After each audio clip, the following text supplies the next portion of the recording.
Hello दोस्तों, आपका स्वागत है हमारे चैनल में। और आज हम कहानी सुनेंगे ताई की ममता। ताऊ जी, हमें रेलगाड़ी ला दोगे? कहता हुआ एक 5 वर्षीय बालक बाबू मोहनदास की ओर दौड़ा। बाबू साहब ने दोनों बाहें फैलाकर कहा, हाँ बेटा, ला देंगे। उनके इतना कहते कहते बालक उनके निकट आ गया। उन्होंने बालक को गोद में उठा लिया और उसका मुख चूमकर बोले, क्या करेगा रेलगाड़ी का? बालक बोला, उसमें बैठकर बली दूल जाएंगे। हम भी जाएंगे, चुन्नी को भी ले जाएंगे। बाबूजी को नहीं ले जाएंगे। हमें रेलगाड़ी नहीं ला देते। ताऊजी, तुम ला दोगे तो तुम्हें ले जाएंगे। बाबू बोले, और किसे ले जाएगा?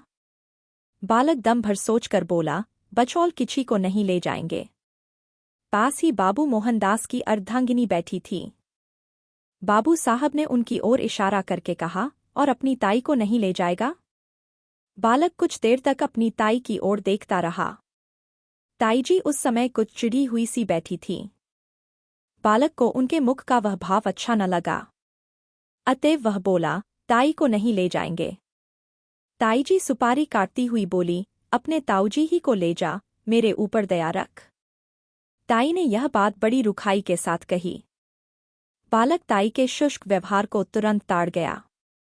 बाबू साहब ने फिर पूछा, ताई को क्यों नहीं ले जाएगा? बालक, ताई हमें प्यार नहीं करती। बाबू, जो प्यार करें तो ले जाएगा। बालक को इसमें कुछ संदेह था। ताई के भाव देखकर उसे यह आशा नहीं थी कि वह प्यार करेंगी। इससे बालक मौन रहा।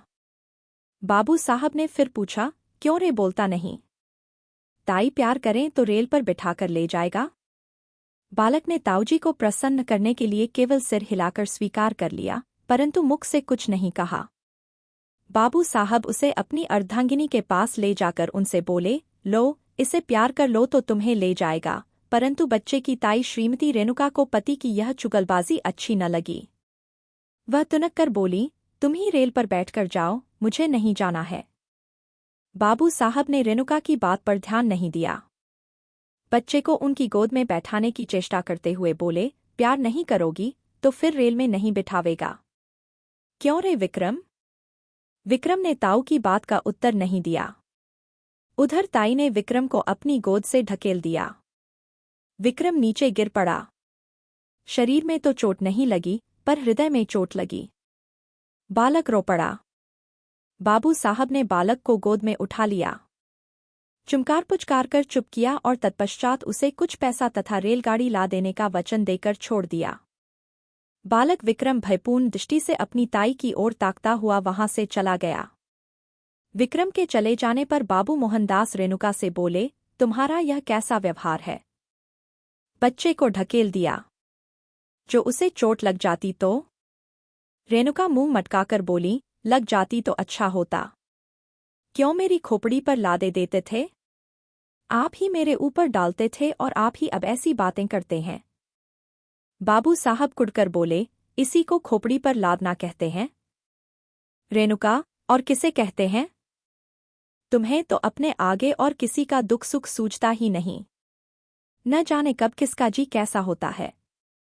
तुम्हें उन बातों की कोई परवाह ही नहीं, अपनी चुहल से काम है। बाबू ने कहा, बच्चों की प्यारी प्यारी बातें सुनकर तो चाहे जैसा जी हो प्रसन्न हो जाता है, मगर तुम्हारा हृदय न जाने किस धातु का बना हुआ है। रेणुका, तुम्हारा हो जाता होगा, और होने को होता है, मगर वैसा बच्चा भी तो हो। पराए धन से भी कहीं घर भरता है। बाबू साहब कुछ देर चुप रहकर बोले, यदि अपना सगा भतीजा भी पराया धन कहा जा सकता है, तो फिर मैं नहीं समझता कि अपना धन किसे कहेंगे। रेणुका कुछ उत्तेजित होकर बोली, बातें बनाना बहुत आसान है। तुम्हारा भतीजा है, तुम चाहे जो समझो, पर मुझे यह बातें अच्छी नहीं लगती। हमारे भाग ही फूटे हैं, नहीं तो यह दिन काहे को देखने पड़ते। तुम्हारा चलन तो दुनिया से निराला है।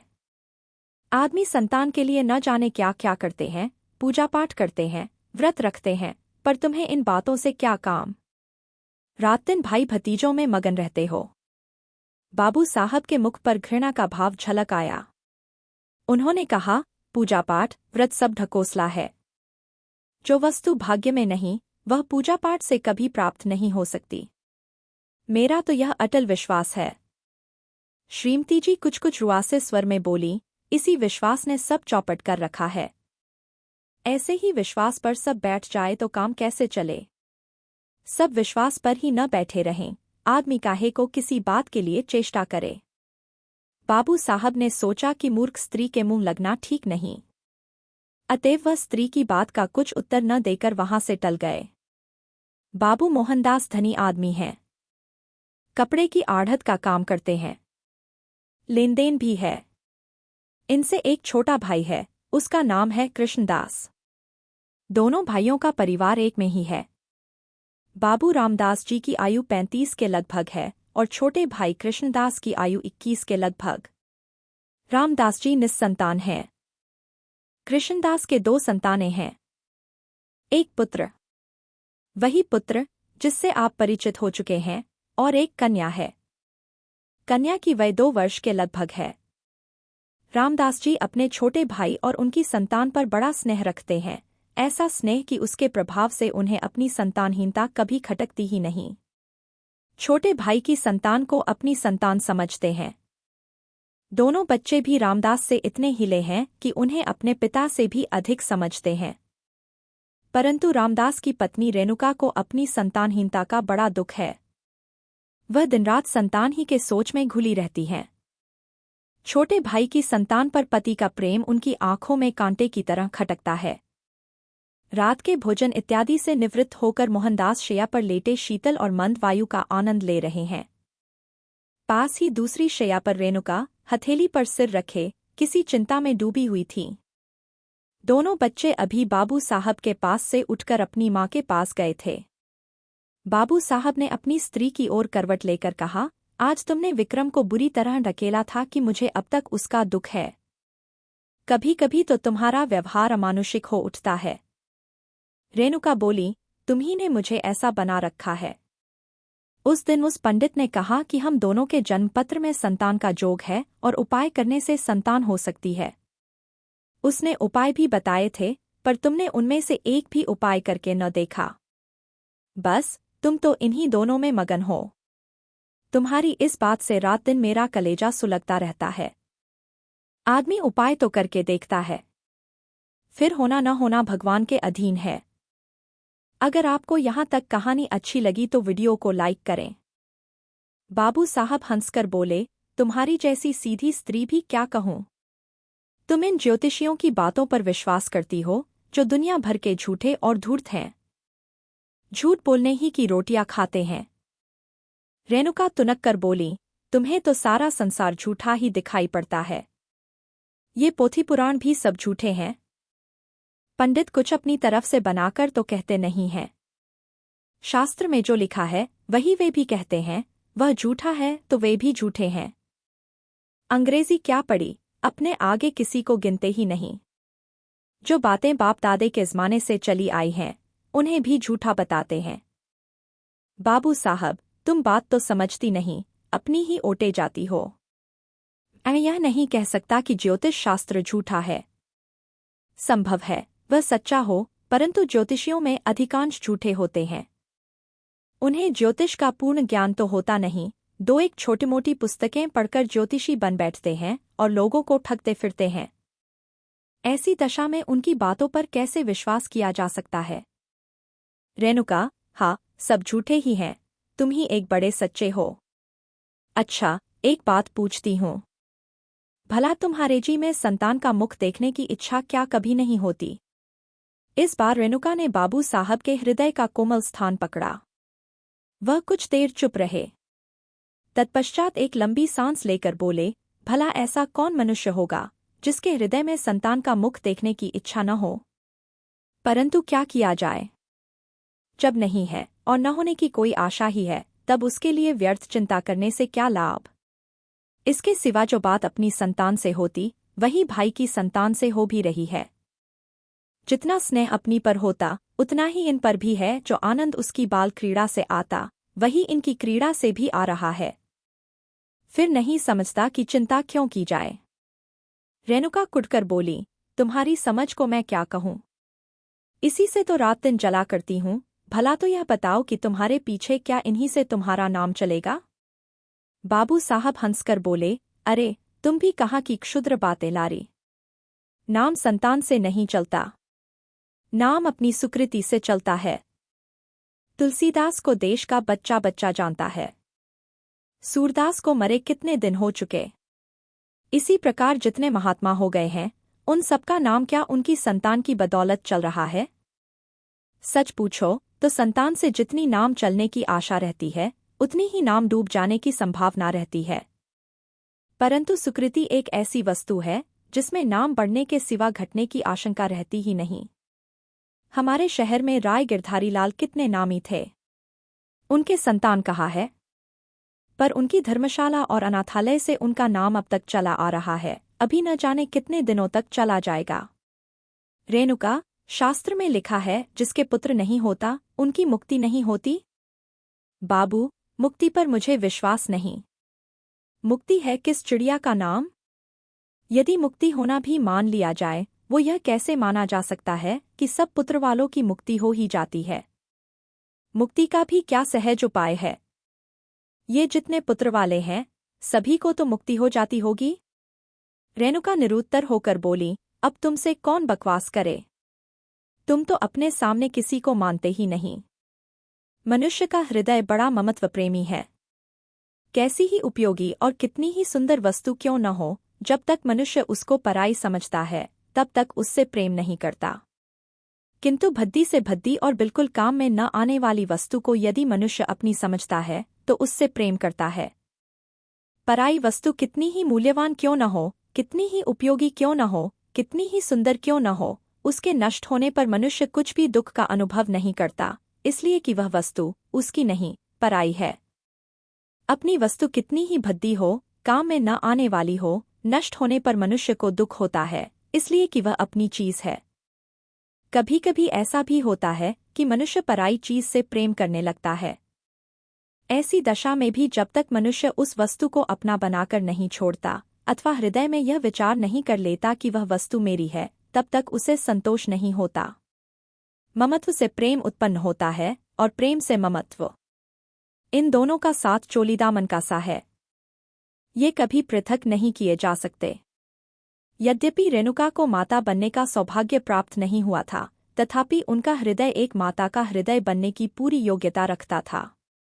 उनके हृदय में वे गुण विद्यमान तथा अंतर्निहित थे जो एक माता के हृदय में होते हैं, परंतु उसका विकास नहीं हुआ था। उनका हृदय उस भूमि की तरह था जिसमें बीज तो पड़ा हुआ है, पर उसको सींचकर और इस प्रकार बीज को अंकुरित करके भूमि के ऊपर लाने वाला कोई नहीं। इसीलिए उनका हृदय उन बच्चों की ओर खिंचता तो था, परंतु जब उन्हें ध्यान आता था कि ये बच्चे मेरे नहीं, दूसरे के हैं, तब उनके हृदय में उनके प्रति द्वेष उत्पन्न होता था, घृणा पैदा होती थी। विशेषकर उस समय उनके द्वेष की मात्रा और भी बढ़ जाती थी जब वह यह देखती थी कि उनके पतिदेव उन बच्चों पर प्राण देते हैं जो उनके नहीं हैं। शाम का समय था। रेणुका खुली छत पर बैठी हवा खा रही थीं। पास उनकी देवरानी भी बैठी थी। दोनों बच्चे छत पर दौड़ दौड़ कर खेल रहे थे। रेणुका उनके खेल को देख रही थीं। इस समय रेणुका को उन बच्चों का खेलना कूदना बड़ा भला मालूम हो रहा था।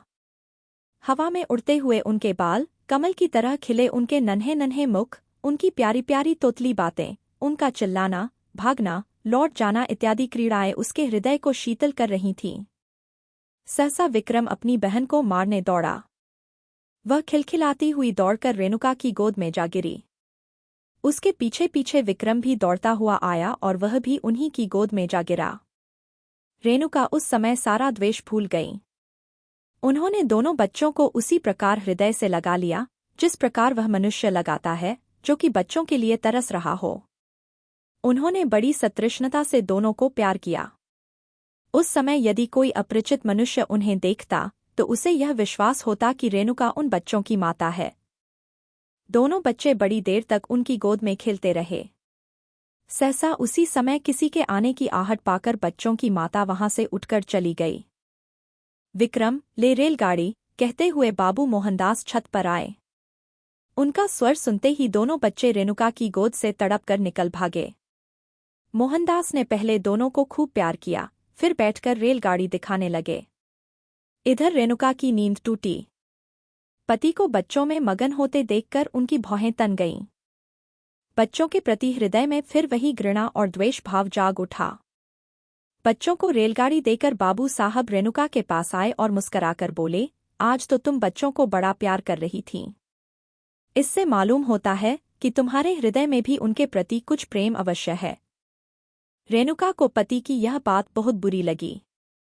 उन्हें अपनी कमजोरी पर बड़ा दुख हुआ। केवल दुख ही नहीं, अपने ऊपर क्रोध भी आया। वह दुख और क्रोध पति के उक्त वाक्य से और भी बढ़ गया। उनकी कमजोरी पति पर प्रकट हो गई, यह बात उनके लिए असह्य हो उठी। मोहनदास बोले, इसीलिए मैं कहता हूं कि अपनी संतान के लिए सोच करना वृथा है। यदि तुम इनसे प्रेम करने लगो तो तुम्हें ये ही अपनी संतान प्रतीत होने लगेंगे। मुझे इस बात से प्रसन्नता है कि तुम इनसे स्नेह करना सीख रही हो। यह बात बाबू साहब ने नितांत हृदय से कही थी, परंतु रेणुका को इसमें व्यंग की तीक्ष्ण गंध मालूम हुई। उन्होंने कुछ कर मन में कहा, इन्हें मौत भी नहीं आती। मर जाए, पाप कटे। आठों पहर आंखों के सामने रहने से प्यार को जी ललचा ही उठता है। इनके मारे कलेजा और भी जला करता है। बाबू साहब ने पत्नी को मौन देखकर कहा, अब झेंपने से क्या लाभ। अपने प्रेम को छिपाने की चेष्टा करना व्यर्थ है। छिपाने की आवश्यकता भी नहीं। रेणुका जल भुनकर बोली, मुझे क्या पड़ी है जो मैं प्रेम करूंगी। तुम ही को मुबारक रहे। निगोड़े आप ही आके घुसते हैं। एक घर में रहने में कभी कभी हंसना बोलना पड़ता ही है। अभी परसों जरा यूं ही ढकेल दिया, उस पर तुमने सैकड़ों बातें सुनाईं। संकट में प्राण है, न ऐसे चैन न वैसे चैन। बाबू साहब को पत्नी के वाक्य सुनकर बड़ा क्रोध आया।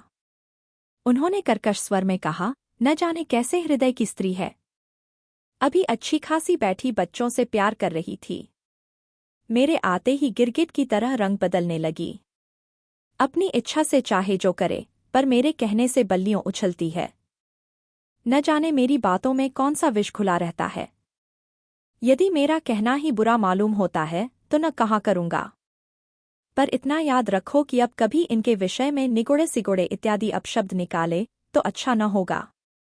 तुमसे मुझे ये बच्चे कहीं अधिक प्यारे हैं। रेणुका ने इसका कोई उत्तर न दिया। अपने क्षोभ तथा क्रोध को वे आंखों द्वारा निकालने लगीं। जैसे बाबू मोहनदास का स्नेह दोनों बच्चों पर बढ़ता जाता था, वैसे रेणुका के द्वेष और घृणा की मात्रा भी बढ़ती जाती थी। प्राय बच्चों के पीछे पति पत्नी में कहाँ सुनी हो जाती थी और रेणुका को पति के कटु वचन सुनने पड़ते थे। जब रेणुका ने यह देखा कि बच्चों के कारण ही वह पति की नज़र से गिरती जा रही हैं, तब उनके हृदय में बड़ा तूफान उठा। उन्होंने यह सोचा, प्राय बच्चों के पीछे यह मुझसे प्रेम कम करते जाते हैं, हर समय बुराबला कहाँ करते हैं। इनके लिए ये बच्चे ही सब कुछ हैं, मैं कुछ भी नहीं।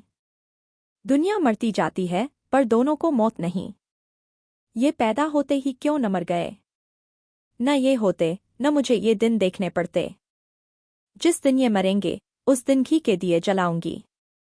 इन्होंने ही मेरे घर का सत्यानाश कर रखा है। इसी प्रकार कुछ दिन व्यतीत हुए। एक दिन नियमानुसार रेणुका छत पर अकेली बैठी हुई थी। उनके हृदय में अनेक प्रकार के विचार आ रहे थे। विचार और कुछ नहीं, अपनी निज की संतान का अभाव, पति का भाई की संतान के प्रति अनुराग इत्यादि। कुछ देर बाद जब उनके विचार स्वयं उन्हीं को कष्टदायक प्रतीत होने लगे, तब वह अपना ध्यान दूसरी ओर लगाने के लिए टहलने लगीं। वह टहल ही रही थी कि विक्रम दौड़ता हुआ आया। विक्रम को देखकर उनकी भ्रिकुटी चढ़ गई और वह छत की चहारदीवारी पर हाथ रखकर खड़ी हो गईं। संध्या का समय था। आकाश में रंगबिरंगी पतंगें उड़ रही थीं।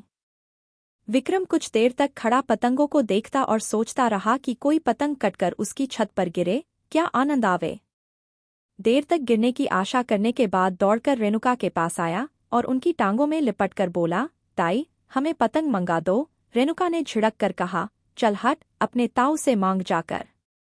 विक्रम कुछ अप्रतिभ सा होकर फिर आकाश की ओर ताकने लगा। थोड़ी देर बाद उससे फिर रहा न गया। इस बार उसने बड़े लाड़ में आकर अत्यंत करुण स्वर में कहा, ताई मंगा दो, हम भी उड़ाएंगे। इस बार उसकी भोली प्रार्थना से रेणुका का कलेजा कुछ पसीज गया। वह कुछ देर तक उसकी ओर स्थिर दृष्टि से देखती रही। फिर उन्होंने एक लंबी सांस लेकर मन ही मन कहा, यह मेरा पुत्र होता तो आज मुझसे बढ़कर भाग्यवान स्त्री संसार में दूसरी न होती। निगोड़ा मरा कितना सुंदर है और कैसी प्यारी प्यारी बातें करता है। यही जी चाहता है कि उठाकर छाती से लगा लें। यह सोचकर वह उसके सिर पर हाथ फेरने वाली थी कि इतने में उन्हें मौन देखकर बोला, तुम हमें पतंग नहीं मंगवा दोगी तो ताऊजी से कहकर तुम्हें पिटवाएंगे। यद्यपि बच्चे की इस भोली बात में भी मधुरता थी, तथापि रेणुका का मुंह क्रोध के मारे लाल हो गया। वह उसे झिड़क कर बोली, जा कह दे अपने ताऊजी से, देखें वह मेरा क्या कर लेंगे। विक्रम भयभीत होकर उनके पास से हटाया और फिर सतृष्ण नेत्रों से आकाश में उड़ती हुई पतंगों को देखने लगा। इधर रेणुका ने सोचा, यह सब ताऊजी के दुलार का फल है कि बालिश्त भर का लड़का मुझे धमकाता है। ईश्वर करे इस दुलार पर बिजली टूटे। उसी समय आकाश से एक पतंग कटकर उसी छत की ओर आई और रेणुका के ऊपर से होती हुई छज्जे की ओर गई। छत के चारों ओर चहारदीवारी थी। जहां रेणुका खड़ी हुई थी, केवल वहां पर एक द्वार था जिससे छज्जे पर आ जा सकते थे। रेणुका उस द्वार से सटी हुई खड़ी थी। विक्रम ने पतंग को छज्जे पर जाते देखा। पतंग पकड़ने के लिए वह दौड़कर छज्जे की ओर चला। रेणुका खड़ी देखती रही। विक्रम उसके पास से होकर छज्जे पर चला गया और उससे 2 फीट की दूरी पर खड़ा होकर पतंग को देखने लगा। पतंग छज्जे पर से होती हुई नीचे घर के आंगन में जा गिरी। एक पैर छज्जे की मुड़ेर पर रखकर विक्रम ने नीचे आंगन में झांका और पतंग को आंगन में गिरते देख वह प्रसन्नता के मारे फूला न समाया। वह नीचे जाने के लिए शीघ्रता से घूमा, परंतु घूमते समय मुड़ेर पर से उसका पैर फिसल गया। वह नीचे की ओर चला। नीचे जाते जाते उसके दोनों हाथों में मुड़ेर आ गई। वह उसे पकड़कर लटक गया और रेणुका की ओर देखकर चिल्लाया, ताई। रेणुका ने धड़कते हुए हृदय से इस घटना को देखा। उनके मन में आया कि अच्छा है, मरने दो, सदा का पाप कट जाएगा। यही सोचकर वह एक क्षण रुकीं। इधर विक्रम के हाथ मुड़ेर पर से फिसलने लगे। वह अत्यंत भय तथा करुण नेत्रों से रेणुका की ओर देखकर चिल्लाया, अरे ताई। रेणुका की आंखें विक्रम की आंखों से जा मिलीं। विक्रम की वह करुण दृष्टि देखकर रेणुका का कलेजा मुंह में आ गया। उन्होंने व्याकुल होकर विक्रम को पकड़ने के लिए अपना हाथ बढ़ाया। उनका हाथ विक्रम के हाथ तक पहुंचा ही कि विक्रम के हाथ से मुड़ेर छूट गई। वह नीचे आ गिरा। रेणुका चीख मारकर छज्जे पर गिर पड़ी। रेणुका 1 सप्ताह तक बुखार से बेहोश पड़ी रहीं। कभी कभी जार से चिल्ला उठती और कहती, देखो देखो, वह गिरा जा रहा है, उसे बचाओ, दौड़ो, मेरे विक्रम को बचा लो। कभी वह कहती, बेटा विक्रम, मैंने तुझे नहीं बचाया। हाँ हाँ, मैं चाहती तो बचा सकती थी, देर कर दी। इसी प्रकार के प्रलाप वह किया करती। विक्रम की टांग उखड़ गई थी, टांग बिठा दी गई। वह धीरे धीरे फिर अपनी असली हालत पर आने लगा। 1 सप्ताह बाद रेणुका का ज्वर कम हुआ। अच्छी तरह होश आने पर उन्होंने पूछा, विक्रम कैसा है? मोहनदास ने उत्तर दिया, अच्छा है।